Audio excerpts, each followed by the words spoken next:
За сайн байцгаана уу? Би өнөөдөр жоохон халиар тарж байна. Тэгээд эртээдийн нөгөө пэйж дээрээ тавьдаг ууттай тийм нэг жижиг ууттай халиар маань нэг юм жижиг шил болдог. За тэгээд яг нөгөө ногоон сонгон дагдаг жор байгаа шүү дээ. Тэрнтэй яг адилхан халиар давс гэд явдаг. Тэгээд ингээд даршлаад сайн дараад сайн таглаад тэг хөрөгчөндөө хадгална. Би бас давхар ингээд нэг том зиплок уутанд хийгээд ингээ амыг битүүлчдэг. Тэгвэл бас хөрөгчөөр үнэртэх нь гайгүй байдаг. Тэгэл хоолндоо энээсээ дээтлээс аваад идээд ин гэсэн үг.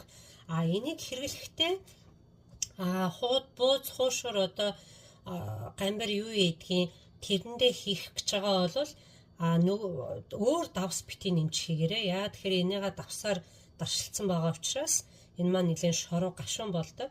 Тэгэхээр энэс өөр давс нэмэт хэрэггүй хаа.